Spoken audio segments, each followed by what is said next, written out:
MGM decided that they wanted to make Species 3, and they approached Frank Mancuso, who was the original producer on the first two. The guy from MGM called me and said, we want to do a third Species movie, but we're talking about doing it on a direct-to-video basis.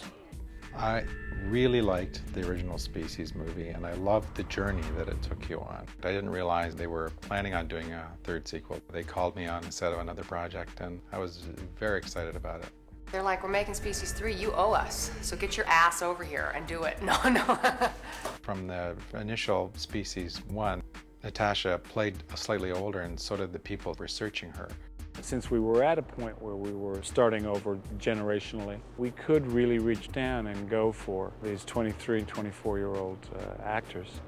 And I think we've been incredibly lucky. They brought a tremendous intensity and depth to the story. We went with the college crowd and made the professor a little younger, and we were all on the same page about what we wanted to do with casting. When you're trying to do a movie that takes a series in a different direction, it's important to be able to address new viewers. And the prime audience for these kinds of movies tends to be younger, and perhaps they weren't as well represented as they needed to be in the earlier ones. One of the story points about all the movies is that the alien species are essentially naive or innocent. However vicious or violent they may appear. And I think having this very young and very beautiful cast has kind of emphasized that for us. First person we cast was Sunny. He's basically the lead of the movie. My agents called me and let me know, about the audition. We needed somebody that was really endearing, and we found Sunny. I went in and did the audition, and I actually came out thinking that they hated me. Yeah. She had the unenviable position of, I think, being one of the first people that we saw. I came out going, oh my God, the worst. But that gave me an immediate comfort level because I always knew that she was there. I actually told my manager, I don't think they liked me. And then she called me back and said, your first choice, and I was shocked. After Sunny came in, which was very, very early, anybody that came in my head, I was comparing to her. As we brought other people in, we realized, although they all had strengths in other areas, Sunny was the complete package.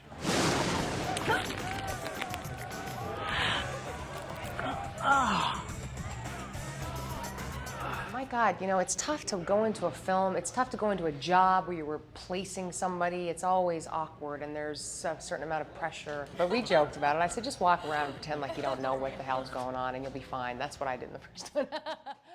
To think that I'm actually playing her daughter and the fact that I'm taking over the Species role is just really cool. In these movies, the guys are always tougher in some ways because they kind of have the thankless part of describing the plot to people. You see that thing there? That contains your eggs. Alien ova, you understand? The half-breeds need it so they can create a viable continuation of their line. It would be very easy to portray the character of Dean as a bookish, very scientific-minded guy. I think that would probably be the stereotypical way to portray the character. Robin has a couple of emotional turns that he needs to make that we need to buy into that sort of makes the rest of the story work. So it was really important that we have somebody that can convincingly display those kinds of emotions and at the same time sort of tell the story. I was happy that Brad had a different idea of making Dean and Hastings normal college guys. Oh, Jesus, look at her! Come on, she can't look like that and be a biochemist. Who cares what she is? JP was great because he was the guy who really came in, and when we saw him, we saw what the part could be. Come on, man. I will buy you something nice out of the vending machines. Thanks. It's because I like you. Species 3 is about really hot, naked alien babes. Really hot. They're hot. We kept on trying to figure out other ways to keep him involved in the movie because we just liked his energy so much. It's really my libido that gets us in trouble. I find a website with a hot alien babe. I email her, one thing leads to another. Next thing you know, she's an alien, we're in trouble. It happens, I'm sure, every weekend on college campuses everywhere. I came here to get something from you, and you are going to give it to me. My character's name was Amelia, and I was one of the half-breeds, which meant I was half human, half alien. She's ruthless, she's a bit sadistic, she likes to play with people. She's a little bit twisted. I don't know where it came from.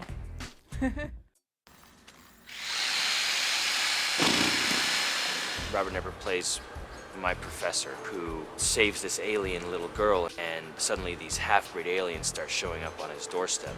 I'm like a star professor at the university. The kind of professor you always wish you had. Behold, nature's most elegant killing machine. Look at it. It's beautiful, isn't it?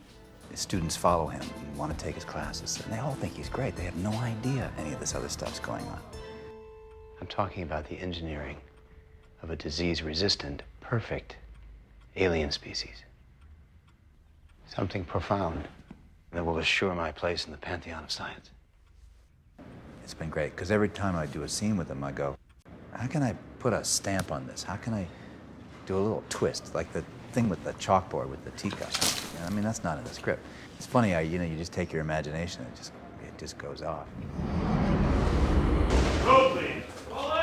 This film was always going to be a 24p project. It was always going to be on high def. It was predetermined by the studio to shoot this film on 24p high definition, simply because shooting digital and not having to transfer 35mm film into the digital realm is an incredible time saver, and down the line, of course, a money saver. Because of the schedule, to me, there was a real appeal to being able to see live action exactly what it is that you were shooting. In our case, we had two cameras shooting simultaneously. We had two beautiful big 20-inch high-definition monitors, and we could see while filming what the final result would be like.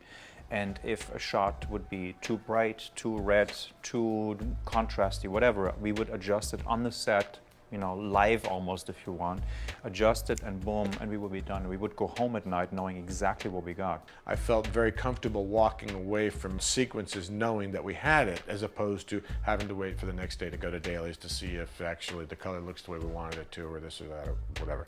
Those things were important opportunities that high def presented that we wouldn't have had with a traditional film. It's tricky because we're in an enclosed space and we have all these aliens flying around, you know, on wires with a solid ceiling, and so we need to shoot it all in little bits and pieces and then, you know, rig the wires through the ceiling. And so it's a little tricky in here. What was fun about it to me was it really put all the pressure back on the story. It put it all on the content. Because you weren't going to be able to spend your way out with effects. You weren't be able to say, well, you know, we'll tell the same story. We'll get this guy to do the monster this time instead of that guy. You know, we'll throw money at it. We'll get some big explosions, and it'll be bigger and better, and all the rest of it. It really sort of made you say, hey, man, you know for sure that if it ain't working on the page, you don't have a movie. We had a very modest budget on this project. You know, in terms of the original two films, we were probably an eighth of the budget that they had. I think we've really done well with what it looks like, how it feels. We had a long sequence at a swamp, which couldn't have been better if I'd had 3 times the budget to spend. So we've really set the standard as high as we possibly could for ourselves. The first thing we did was we pared the script down to where every scene that we're shooting would be in the movie. We also got a visual effects company that has done more low-budget work to work with us, and I think that makes a big difference. And the other thing we did was we got a new prosthetics guy who did a fantastic job, and they both really wanted to do this project because they wanted to be a part of the legacy. As actors, we've been lucky because we've been able to work with the actual monster on set. You know, there hasn't been a lot of stuff where, you know, they're like, hey, this is the monster, you know, look at the stick and things like that. We haven't done anything like that. Whether it's smoke tendrils wafting through the air or blood coming out of someone's mouth, they've worked incredibly hard and used their imaginations and really come up with some, I think, some startling creatures. I think there's a lot of sexual and romantic tension going on throughout the movie. The reason it's so sexy and there's such a sexual component is because that's how the original species was. This woman was out to procreate with humans and create a new species. I think it makes it more exciting to watch. Wondering, does she feel anything for him? Why do you want me? I just do. Part of the grace of Natasha in the first movie was there was no concerns whatsoever about her body being presented. Doing nudity in Species 1 in particular was just so part of the character. It was just so, it was a necessity in the film, I thought. I mean, maybe they could have shot it differently, whatever, you know. Try to get a couple little extra ratings in there, a couple extra tickets sold. But it was just very crucial to the role. For both the girls, what's crucial is that they have a comfort with themselves, that they have a comfort with their bodies, that they're not going to be sitting there consciously aware of how they're presenting themselves on screen. I was a little bit scared, but can't get on the set and be like, you know, you say no or you say yes, and if you say yes, you just got to go with it. As long as they don't have that attachment to their physical form, then that allows them to do what they need to do to make the movie work. If they do become attached to their physical form, we're dead.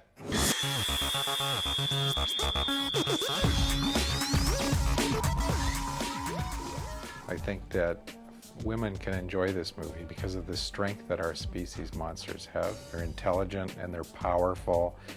And so in a lot of ways, I think it's a great chicks flick. That there's always interest in transformation of characters. You start with this beautiful girl next door who has the ability to sort of turn into this, you know, predator, monster kind of character.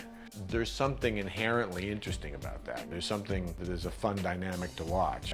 All of these stories are told over and over again in every film we see, in every television episode. But with science fiction, you can always put a new twist on it. That's the strength of science fiction. It can always be changed by a scientific phenomena that we're not aware of. The idea of the alien amongst us, that's what really resonates with folks. Not to say that I feel this way all the time, but I do feel occasionally like there's one of those hiding inside of me. And I think maybe that's true of other people too. That's kind of why we go there. That's kind of the magic of making movies. We go because we want to be placed in a situation that you feel there's some jeopardy and you feel like you're part of. You never know when this character is going to stop being the character that you perceived them to be and is going to turn into this monster, and then the whole deal's going to change. So that's part of the fun, I think, of what makes the movies unique.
Cameron was our production designer, and he came to the project with a very open mind, and I like that.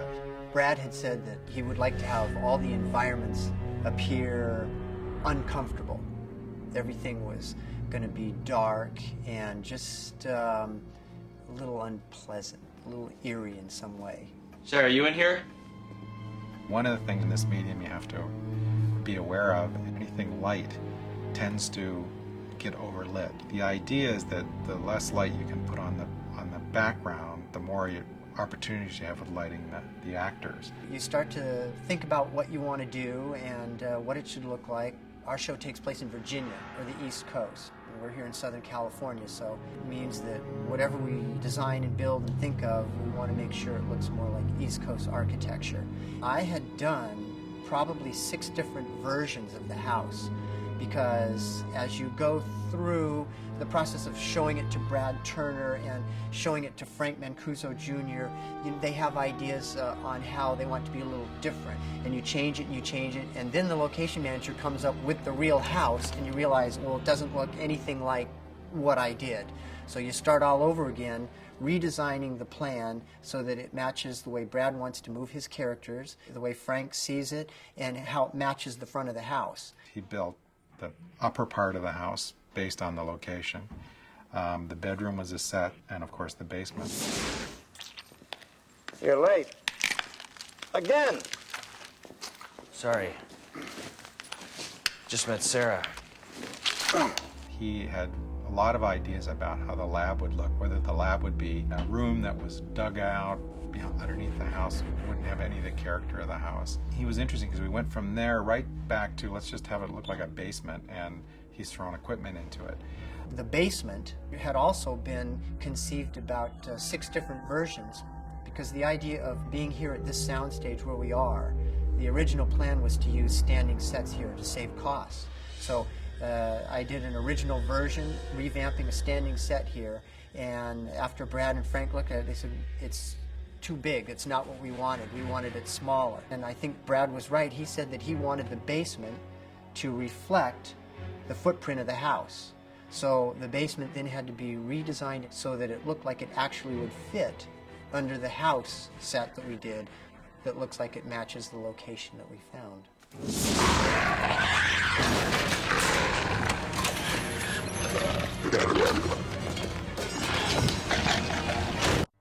There were 3 large sets. It was the house complex, which was the whole first floor, stairways, kitchens, front windows, backings all around. There was the basement, which just had a lot of detail in. You know, the pivoting glass windows and all the joists running up, and the shaft set, the reactor shaft.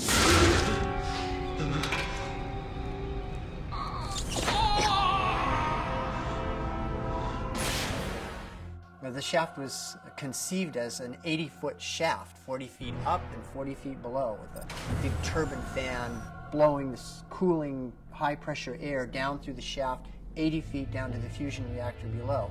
But our stages are only 20 feet high, 22 feet high to be exact.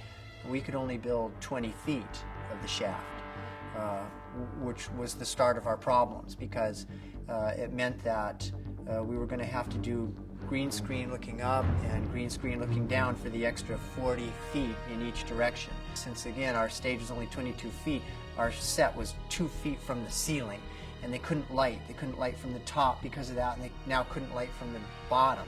So what we had to do is go back to the design and clip the ceiling of the shaft at the top, so that when we filmed from the bottom, the actors were against part of our set. So we ended up making a clip, and at the bottom we put a whole 4-foot border of mirrors. So when the camera tipped down, we got at least an extra 8 to 10 feet of set that was reflected in the mirrors. From the mirrors below was CGI, which is the rest of the way down into the fusion reactor, and from the clip up, again CGI up to the turbine fan. So we never built the turbine fan, and we never built the giant doors that close at the bottom of the shaft. So ultimately we succeeded, but not without a lot of metal. It was a very heavy set.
Wow.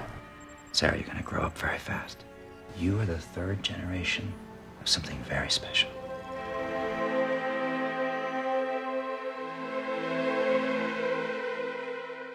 We have said to Mr. X Effects is we want them to look at what we've got, the scenes that we've got, and use whatever the most up-to-date techniques, because this technology is moving forward all the time.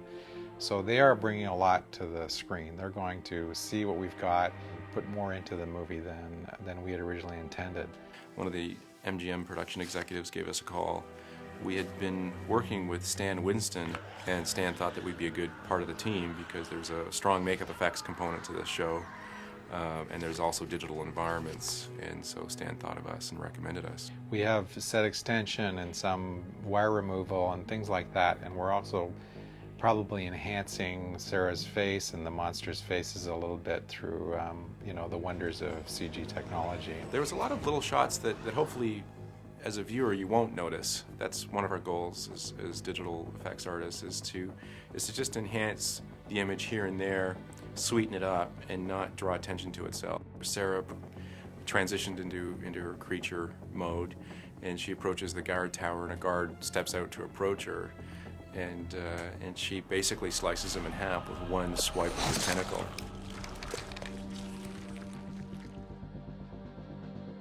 The design and integration of a lot of the effects was done in tandem with Rob Hindestein and our company, Mr. X. We took a lot of Rob's textures off of his suit and we scanned them digitally so that we you know, were true to his paint and his design. And so there was a great collaboration there. He would rely on us for certain things and we would rely on him for certain things. The way to really do a movie of this sort is to take advantage of the best of great makeup and effects, prosthetic effects, practical effects, and to take advantage of the digital effects in a hybrid approach. That way you're not really limited by anything. You can almost do anything. That was one of the challenges, to make everything look absolutely realistic and believable, and make everything look like it belonged there. The idea was to show this being can change and will change, and that something's coming.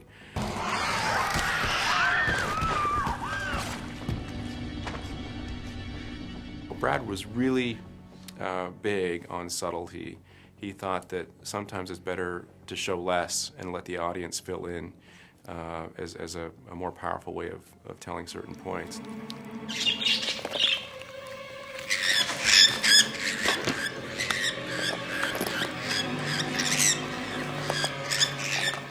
The story point there was to try and sort of foreshadow the creature within Sarah and to give a sense of what the transformation might be. We probably spent the most design cycles on this movie in figuring out the inner workings of the muscles. Frank and Brad wanted a bit of almost a metallic, sort of high-tech look.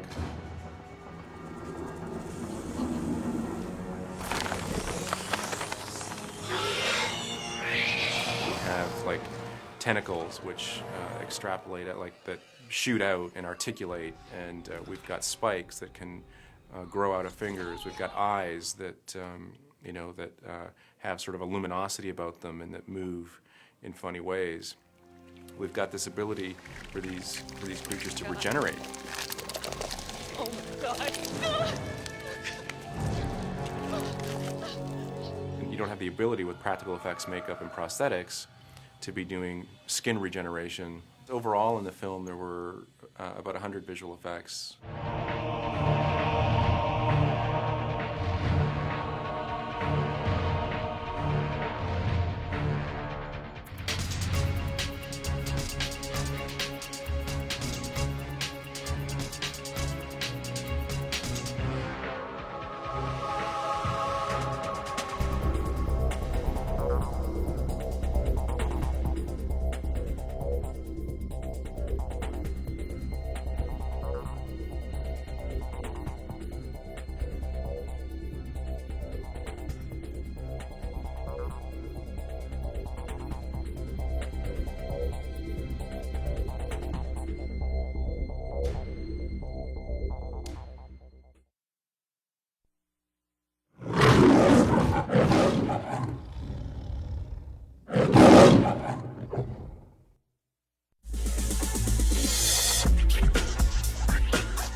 happened? There was an application that said that if it was a female-driven monster movie, that it had to distinguish itself from a male monster movie. Vampire movies are kind of sexy. So the genres I didn't think were mutually exclusive, and I thought that they spoke to each other relatively well. The key was to be able to create a creature that I felt like was sexy. Frank and MGM wanted to go a different direction than Giger or Geiger Designs. It wasn't as much trying to stay away from that as we wanted something a bit different, because this species is a different species. Sunny's a new breed. She's something very much different than Syl was originally. So it wasn't a budgetary or copyright issue. It was more, we want to go a different direction. This was a change of the guards. They wanted something new, something that could go from here on its own, something that wasn't dictated by what had been done before, which gave us a lot of freedom to design outside of the box. And that's what Frank wanted. He wanted something that was not the same thing we'd seen already. Rob came in with some designs that he had worked through his shop, and we liked them. And with not very much modification, we went with his vision of what Sarah would look like. It had to also share elements of the first two films. You know, it had to have the same flavor. We wanted to go with something that was more of a departure from the first two films, but still stay within the realm of being a combination that's very organic and very metallic. When discussing the designs with Mancuso and with the director, we wanted something that looked like it could be in silhouette just a female form. Something that looked beautiful, looked sleek. The design for the face and the hair had to look like it was a female in profile. So we designed something that kept her facial features very feminine, very small. Her body itself was designed around the stunt woman, so it was very thin latex suit, because they wanted something that could move quickly, that could move stealthily, that didn't look like it had a lot of mechanical parts to it. Rob Henderson, who created the suits, went out of his way to make them work for us stunt-wise. Once you're within the suits, and they can be quite hot, they were made so the stunt performers could do the actual stunts in them. That was always first and foremost in our minds, as well as Rob's. It's not too bad. It's actually pretty comfortable. Yeah. I thought it'd be hotter. It's not that hot. You know, when we're not working, we can open it up, bend it out a little bit. You want to help her take this off? I would do it, but I'm at a break. We were given one suit per effect. The suit for the primary female character was the stunt suit, which was also the hero suit, which was also the close-up suit. It also required that two separate people had to wear the same suit. A taller stunt woman for a lot of the running scenes, and a shorter stunt woman who was trained to do all of the physical effects. So one suit had to capacitate all three of those needs. In addition to each one of those multi-purpose suits, we had an animatronic puppet for strictly head and shoulder close-up stuff.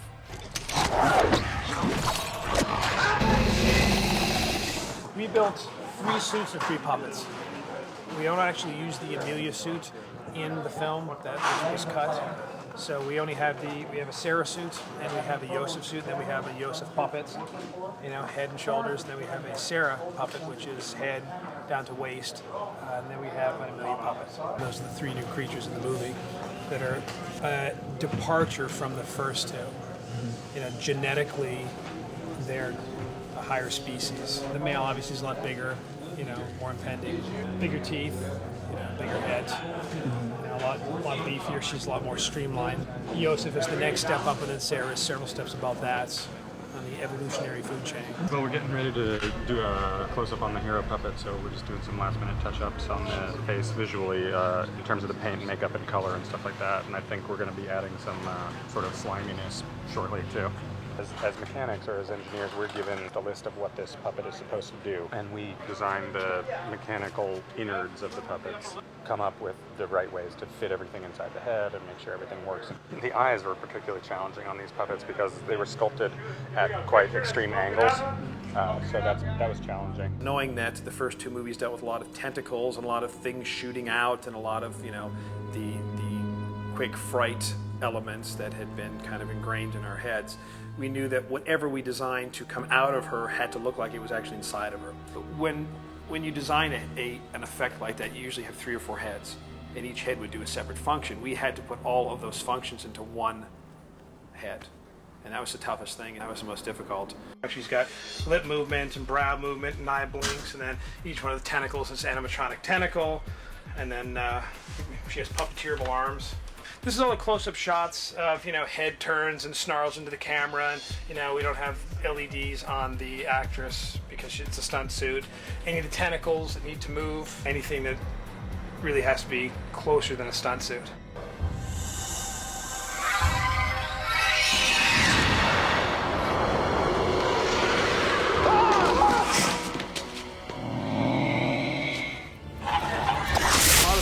Like myself and my partner, Joel, had worked on the other films. We knew what worked and what we knew what didn't work, and with that in mind, we came in and we were able to do new things. Amelia and Yosef both had alien deterioration makeups applied to them. They were a combination of burns. I did a bunch of computer designs in the beginning and showed Frank, and he picked the ones that he thought was most appropriate. It took about 3 hours to apply any one of those makeups with 2 artists working. And on any given day we'd have a double, so we'd bring in more artists for that. Every day that we shot the suit, we would spend an hour and a half after we shot and wrapped to refurbish the suit as best as it could be refurbished. We ended up having 3 suits and 3 heads, and that was it for the entire film. And those 3 suits and those 3 heads had to take all of the abuse in that month of shooting that they could get away with. And once those suits ripped or broke, that was it. Aside from trying to patch it, it was, you spray paint it black and you hope the audience doesn't see it, and you keep going. When you have a modest budget like we did on this show, you creatively have to figure your way out of a lot of effects that you just can't do. Effects that you want to give the producer and the director because they could be really interesting effects, but that you don't have the money for. I have to really, give my crew the credit where credit is due, because we worked really long hours, and a lot of these guys came in and did the work because they wanted to do it, knowing full well that they weren't going to make their rates, but that this was going to be a fun job and we were going to get to do a lot of creative things. And it was part of a franchise. It was part of this series of films. He did a lot of things practically that we were planning on doing CG. For example, when Yosef bites the bat out of Dean's hand, it was a practical gag on that. A lot of the tentacle work going in and out of legs. When Portis explodes and all the tentacles come out of him, that was a practical effect. And all of these things, we didn't know how well they were going to work on set, and we always had the backup plan that we could CG anything and change anything we needed to, but a lot of that stuff is working, so Rob was batting them out of the park most of the time. It was a really positive atmosphere because Frank and David Dwiggins, the producer, and Brad Turner, the director, really kind of gave us carte blanche to create, and they knew that we could solve a lot of problems with the budget. If they gave us parameters as what they wanted the effect to be, we could come up with ideas for that and creatively solve a lot of their problems. So they kind of let us, just go forward and create, and that's what we did. And it was a good experience, being able to just do that.